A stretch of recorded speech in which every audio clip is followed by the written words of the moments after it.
Paz, meus irmãos, é um prazer estar aqui com vocês. Mais um estudo de quarta-feira. É um prazer, caminharemos esse mês agora com o estudo. Peço que continue orando por nós. Graças a Deus estamos bem aqui no sul da Ásia. Deus tem feito grandes coisas aqui em nosso meio. Várias oportunidades de falar do Rei, falar do Pai. E Ele tem sido bondoso. Hoje só estou com uma alergia, tá com alergia. O tempo está muito seco, estava tendo tempestade de areia. Então peço desculpas caso espirre, caso precise limpar a coriza. Peço desculpas, tá joia? Então vamos começar com uma leitura bíblica. Depois nós vamos fazer uma oração, pedir o perdão pelos nossos pecados e o nosso estudo, tá joia? Vamos lá. Queria que você abrisse sua Bíblia lá no Salmo 98, Salmo de número 98, tá? Salmo de número 98 diz assim: Cantai ao Senhor um cântico novo, porque Ele tem feito maravilhas, a sua destra e o seu braço santo lhe alcançaram vitória. O Senhor fez notória a sua salvação, manifestou a sua justiça perante os olhos das nações. Lembrou-se da sua misericórdia e da sua fidelidade para com a casa de Israel. Todos os confins da terra a viram a salvação do nosso Deus. Celebrai com júbilo ao Senhor, todos os confins da terra, aclamai e regozijai, e cantai louvores. Cantai com harpas louvores ao Senhor, com harpa e voz de canto, com trombetas e ao som de buzinas. Exultai perante o Senhor, que é o Rei. Rujam o mar e a sua plenitude, o mundo e o que nele habita. Os rios batam palmas juntos, cantem com júbilo os montes, na presença do Senhor. Porque Ele vem julgar e julgar a terra com o mundo com justiça e os povos com equidade. Amém. Deus é muito bom, Deus é santo e tem feito grandes coisas por nós, né? Então eu gostaria que nós pudéssemos fazer uma oração agora, clamar ao Senhor pelo perdão dos nossos pecados, clamar também para que Ele fale aos nossos corações durante esse estudo, que a palavra dele, que é viva, que é rica, penetre em nossos ouvidos e que possamos aprender mais do que Ele tem para as nossas vidas, tá joia? Feche seus olhos. Pai, bendizemos ao Senhor, ó Pai, pelo dia, bendizemos ao Senhor porque o Senhor é um Deus bondoso, bendito, o Senhor tem feito grandes coisas em nossas vidas e a maior delas, Senhor Deus, que o Senhor nos proporcionou é a salvação em Cristo Jesus. Te bendizemos, te adoramos porque o Senhor olhou para nós, não nos deixou, Senhor Deus, da maneira que estávamos, mas o Senhor nos chamou de volta para casa, para o nosso lar, e nós te adoramos por isso. Pedimos em nome de Jesus que o Senhor estenda a tua graça sobre nós, que o Senhor mostre o teu poder, mostre o teu amor sobre nossas vidas, fale aos nossos corações, que perdoe os nossos pecados e nos faça, Senhor Deus, sempre tementes a Ti, ó Pai. Oramos pela graça de Jesus, ó Pai, que o Senhor se faça presente em nosso meio, Pai. Que o Senhor, ó Pai, em nome de Jesus, em nome do Seu Filho Jesus, fale aos nossos corações, que possamos entender a Sua mensagem. Em nome de Jesus, amém. Eu queria ler com vocês 2 Coríntios 5,19. 2 Coríntios 5,19. Diz assim a palavra de Deus: A saber que Deus estava em Cristo reconciliando consigo o mundo, não imputando aos homens as suas transgressões, e nos confiou a palavra da reconciliação. De novo, vamos ler de novo esse texto. A saber que Deus estava em Cristo reconciliando consigo o mundo, não imputando aos homens as suas transgressões, e nos confiou a palavra da reconciliação. Deus nos confiou a palavra da reconciliação. ok? As últimas palavras de Cristo aqui na terra, tá lá, nós encontramos lá em Atos 1:8, que diz assim: mas recebereis o poder ao descer sobre vós o Espírito Santo, e sereis minhas testemunhas tanto em Jerusalém como em toda a Judéia, Samaria, até os confins da terra. Não foram palavras sem sentido, mas foram palavras que completaram uma vida maravilhosa. Uma vida de pregação, de ensinamentos, de curas, de milagres. Uma vida que nenhum homem jamais viveu ou poderá viver, meus irmãos. Mas existe uma importância para o próprio Deus ter vindo aqui à terra, ter vivido em nosso meio, ter dito essas palavras, como em Atos 1:8, e feito grandes coisas. E esse motivo foi a reconciliação entre os homens e o mundo de Deus com Ele mesmo. Esse é o desejo dele, reconciliar, ok? E reconciliar é trazer de novo a unidade, a harmonia, a algo que estava afastado dele, que estava longe dele, afastado, perdão, afastado pelo pecado, como diz lá em Isaías 59:2. Mas as vossas iniquidades fazem separação entre vós e o vosso Deus, e os vossos pecados cobrem o rosto de vós, para que não vos ouça. No original, a palavra reconciliação tem a ideia de trazer paz, superar uma inimizade, sem especificar como ela foi removida, tá? Por exemplo, lá em Isaías 9:6, nós temos Cristo é nos apresentado como príncipe da paz, né? Em Romanos 5:8 nos diz que somos justificados mediante a fé e temos paz com Deus por meio do nosso Senhor Jesus Cristo. É um termo legal, tá? Grego, a reconciliação é um termo legal grego, usado, por exemplo, acerca do esposo e da esposa, que é o que nós somos de Cristo, né? A igreja é a esposa de Cristo. A adoção é algo grandioso da reconciliação. O foco da reconciliação é a adoção de filhos. E vamos trabalhar então o ato e o efeito da reconciliação, ok? A primeira coisa que a gente precisa pensar é que a reconciliação existe um ápice dessa reconciliação, tá? Se Deus estava reconciliando consigo o mundo, nós temos então o ápice dessa reconciliação. E a ideia de Paulo aqui de mundo é que ele estava reconciliando o mundo que ele criou e a igreja dele, tá? Aqueles que são do Senhor, aqueles que são deles, tá? Então, lá em Hebreus capítulo 10, versos 10 a 12, nos diz assim: nessa vontade é que temos sido santificados, mediante a oferta do corpo de Cristo, uma vez por todas. Olha que interessante. O livro de Hebreus mostra isso constantemente, uma vez por todas, tá? Continua. Ora, todo sacerdote se apresenta dia após dia a exercer o serviço sagrado e a oferecer muitas vezes o mesmo sacrifício, que nunca, jamais podem remover pecados. Jesus, porém, tendo oferecido para sempre, a ideia de uma vez por todas, o único sacrifício pelos pecados, assentou à destra de Deus. Se assentou porque, como ele já fez, o que ele já fez já foi o suficiente.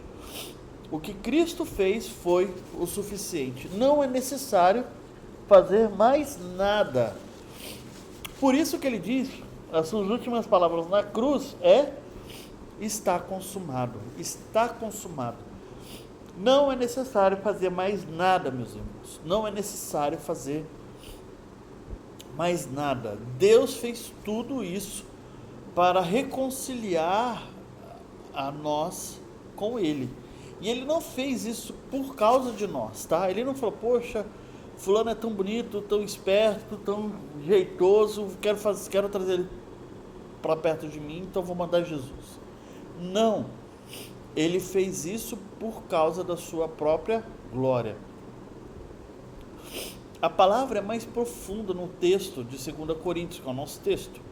O texto nos diz que Deus estava em Cristo, e esse termo é usado, é muito rico, meus irmãos, pois ele está dizendo que o próprio Pai, o Deus Yahvé, estava no Filho, para que em seguida dizer que é por meio dessa intervenção o próprio Deus estava reconciliando o mundo.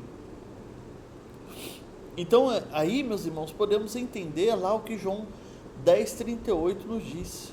Mas se faço, Jesus está dizendo, mas se faço e não credes, crede nas obras, para que possais saber e compreender que o Pai está em mim e eu estou no Pai. Olha só, Deus está em Cristo e Cristo está no Pai. Assim, aquele que tem o Filho tem o Pai, pois o Filho é o autêntico Emanuel, é o autêntico Deus conosco, e a sua vinda é a plena aproximação divina do homem. Ele mesmo diz isso, né? Os discípulos chegam, mostra-nos o Pai. Ele fala, há quanto tempo eu estou com vocês não perceberam isso? E o texto continua, de 2 Coríntios, continua nos dizendo que Deus não imputa o pecado. Cristo veio da fonte livre misericórdia de Deus. As Escrituras explicitamente nos ensinam que a ira do Pai foi aplacada por causa do sacrifício do Filho, meus irmãos. Mas Deus providenciou nossa reconciliação. Mas quando que aqui é uma mas aqui é uma pergunta. Mas quando que Deus providenciou essa reconciliação? Será que foi logo em seguida a queda do homem? Não, meus irmãos. A Bíblia nos diz coisas diferentes. Em Hebreus capítulo 1, versos de 1 a 3, vai dizer assim: havendo Deus outrora falado de muitas vezes, de muitas maneiras, aos pais pelos profetas, nesses últimos dias nos falou pelo Filho, a quem constituiu herdeiro de todas as coisas. Presta bem atenção, pelo qual também fez o universo. Ele é o resplendor da glória, é a expressão exata de seu ser, sustentando todas as coisas pela palavra do seu poder. Deus, depois de ter feito a purificação dos pecados, assentou-se à direita da majestade nas alturas. Em Colossenses 1, de 15 a 22, nos diz assim: este é a imagem do Deus invisível, o primogênito de toda a criação, pois nele foram criadas todas as coisas nos céus e sobre a terra, as visíveis e as invisíveis, sejam tronos, sejam soberanias, quer principados, quer potestades. Tudo foi criado por meio dele e para ele. Ele é antes de todas as coisas, nele tudo subsiste. Ele é o cabeça do corpo da igreja. Ele é o princípio, o primogênito entre os mortos, para que todas as coisas tenham a primazia, porque aprouve a Deus que nele residisse toda a plenitude, e que, havendo feito paz pelo sangue da sua cruz, por meio dele, reconciliasse consigo mesmo todas as coisas, quer sobre a terra, quer sobre os céus, quer nos céus. E a vós outros também, que outrora éramos inimigos de Deus. E interessante aqui falar que nós éramos inimigos de Deus, inimigos do entendimento pelas nossas obras malignas. Agora vos reconciliou no corpo da sua carne, mediante a sua morte, para apresentar-vos perante ele inculpáveis e irrepreensíveis. Antes do mundo ser criado, Deus já providenciou a reconciliação. Antes mesmo de Adão pecar, Deus já providenciou a reconciliação, meus irmãos. O texto vai nos mostrar que tudo foi feito, os dois textos vão nos mostrar que tudo foi feito por causa de Cristo, que é um instrumento da reconciliação. Tudo foi feito por causa dele. Agora, então podemos entender um pouco melhor o tamanho do amor de Deus e entender o que significa lá João 3,16. Porque antes mesmo de havermos pecado, Deus já providenciou a reconciliação. Isso, meus irmãos, é algo bem interessante. John Piper, num dos seus livros, ele vai dizer assim: quando o crente perde a noção do significado da morte de Cristo na cruz, ou seja, quando perde a alegria da salvação, ele começa a visitar sites que não deve visitar na internet. Ele começa a cobiçar a mulher do próximo, começa a mentir, começa a fazer coisas mais horríveis do mundo. Aí eu acrescento, meus irmãos, quando a gente perde a noção do que Cristo fez, de quem Ele era, e como Deus estava reconciliando o mundo através de Cristo, e quando a gente perde essa alegria, nós não evangelizamos mais. Nós não conseguimos dar resposta a esse ápice, porque o ápice da reconciliação é Cristo vindo à terra, ok? E nós temos uma resposta, e a resposta está logo na sequência do texto. O texto nos mostra, até a palavra transgressões, a ação de Deus. Mas onde está Cristo hoje? Como é que nós podemos dar essa resposta? Paulo nos diz que Deus nos confiou. Ele está dizendo algo muito belo aqui, meus irmãos. Ele está dizendo que Cristo está 100% em nós, ou seja, Deus está 100% em nós, através do seu Espírito Santo, e Ele confiou a nós, pondo a palavra de Deus em nós, a palavra de reconciliação, e através dele, através desse poder que Ele nos dá, cada vez que você evangeliza alguém, toca em seu coração e a salvação, Deus automaticamente põe nessa pessoa a palavra da reconciliação. Deus esquece os pecados cometidos na ignorância, Ele joga no mar do esquecimento e Ele traz essa palavra de reconciliação no coração da pessoa. E quem é a palavra senão Cristo? Desculpa. Os últimos dizeres de Cristo está lá em Atos 1:8, como lemos no início. Você se lembra qual era o objetivo de que te fez, por exemplo, investir em missões ou pregar para algum amigo?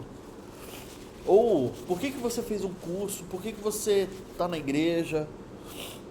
Você se lembra qual que é esse objetivo desde o início? Quando você aceitou Jesus, o que você gostaria de fazer? O que você pensava na sua cabeça? Você queria pregar o evangelho para as pessoas. Você queria evangelizar. Pois nós acreditamos que Deus é a única solução para este mundo. Quando levamos o evangelho a uma pessoa, estamos levando a um escravo a sua carta de alforria. Quando estamos levando o evangelho, estamos levando o morto vida. Estamos falando ao faminto onde há pão, ao sedento onde há água viva. Somos embaixadores de Cristo nessa terra. Somos aqueles que são representantes do Senhor.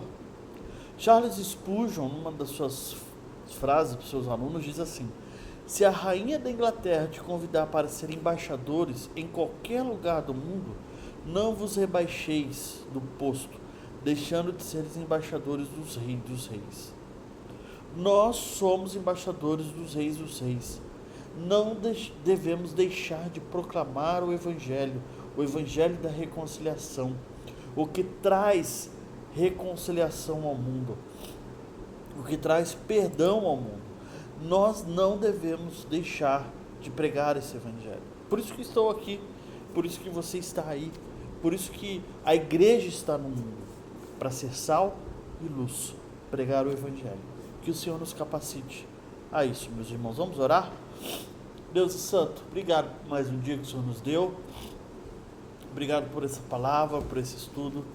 Eu clamo que em nome de Jesus, que isso traga transformação em nossas vidas. Que possamos entender a Tua mensagem, que possamos entender a Tua palavra, sairmos transformados, ó Pai. Porque necessitamos da Tua transformação, necessitamos, ó Pai, do Senhor. Por isso, em nome de Cristo, eu oro, Senhor, eu oro para que o Senhor fale conosco constantemente. Cuide daqueles que estão necessitados da igreja, dos pobres. Cuide, Senhor Deus, dos desempregados. Cuide daqueles que precisam do Teu apoio, Pai. Os doentes, que o Senhor derrame graça sobre eles. E nos capacite sempre, com poder e graça, de pregar o Evangelho a toda criatura, Pai. Porque nós temos a palavra de reconciliação. Deus abençoe. Deus abençoe, meus irmãos. Um ótimo dia, noite e dia para vocês. Que Deus se faça presente em suas vidas. Graças a Deus aqui estamos bem, tá? Muito obrigado pelas orações, pelo cuidado. Um grande abraço a todos.